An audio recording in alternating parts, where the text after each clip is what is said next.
Mrs. Kasicki here, and we are going to talk today about how to write an introduction to your research paper.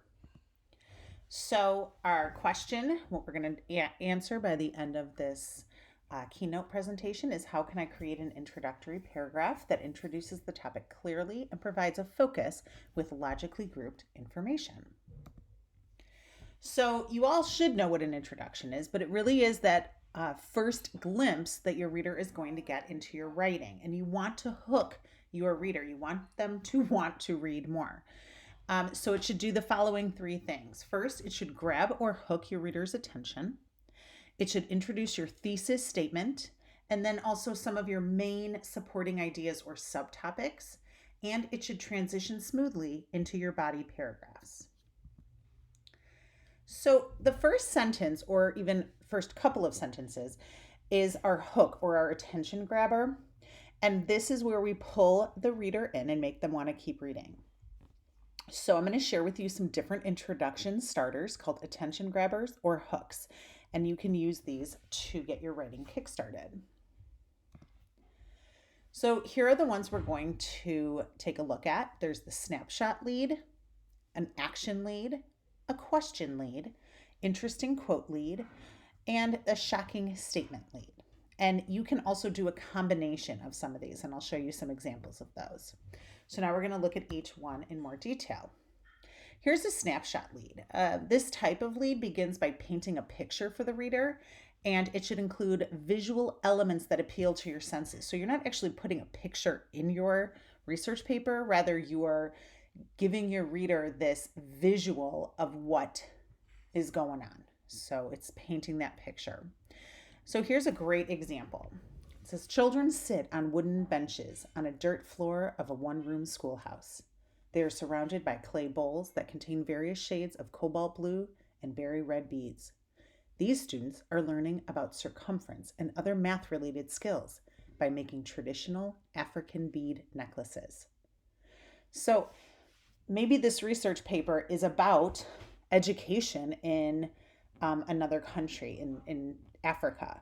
And what a cool way to bring your reader into this essay, right? It gives you that picture of what's going on. You can imagine them creating these necklaces. The next kind is called an action lead. This lead gets the reader quickly involved into the story by starting out with something exciting, an event or some kind of action. So depending on what your research topic is, this might be a good one for you. Here is an example. Washington's army marched through New Jersey and Pennsylvania. George Washington was worried, though. He only had about 3,000 soldiers left. Yet the British army could not destroy the Continental Army. As long as Washington could keep his army together, he could prevent the British from winning the war. I love this one. Obviously, this is about the Revolutionary War. And again, it's kind of painting that picture like the snapshot lead did, but it's giving you, kind of putting you into the action.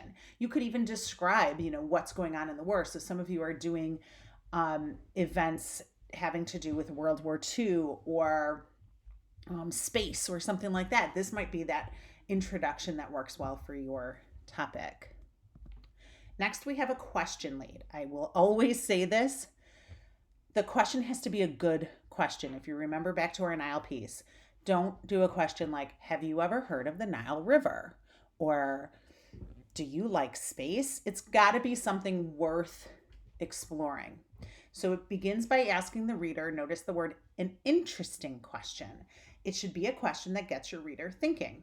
Here's an example. Can you imagine a world without tigers? What about pandas? If things do not change, these animals, along with thousands more, could become extinct. So here is this lead, and it has two different questions, and then it kind of makes you think about it. It's one of those thought-provoking ones, like maybe I never thought about that. So obviously this research paper would be about animal extinction. Okay, a very cool one. So this next lead is an interesting quote lead. This lead begins with a quote from someone important or with something important to say. So if you're going to do an interesting quote lead, you have to actually have the source. And again, it needs to be interesting. So here's a great example. Any society that would give up a little liberty to gain a little security will deserve neither and lose both. Benjamin Franklin was just one of the driving forces behind the beginnings of the American Revolution in the 1700s. So this could be, I love this, this could be an introduction to the same research paper as the one we read about earlier with Washington and his army, but a very different take on it. So starting with this Benjamin Franklin quote really gets your reader to think about what they were fighting for back then. Okay? And then finally, a shocking statement lead. This lead begins with a surprising statistic or a statement that should grab your reader's attention. Here's an example. Our planet has lost 60% of its population of wild vertebrates, all mammals, birds, reptiles, amphibians, and fish, since 1970. Is time running out to save the rest? Notice this is again a combination. It's this really shocking fact. I mean, the fact that 60% of all wild vertebrates are gone in the last 50 years is pretty shocking. And then asks an interesting question right away afterwards. Again, this could be the exact same paper of the one that we did earlier with the interesting questions about animal extinction, but just a different way of looking at it. So if you have a topic that has a surprising statistic or something pretty shocking, this might be a good one for you.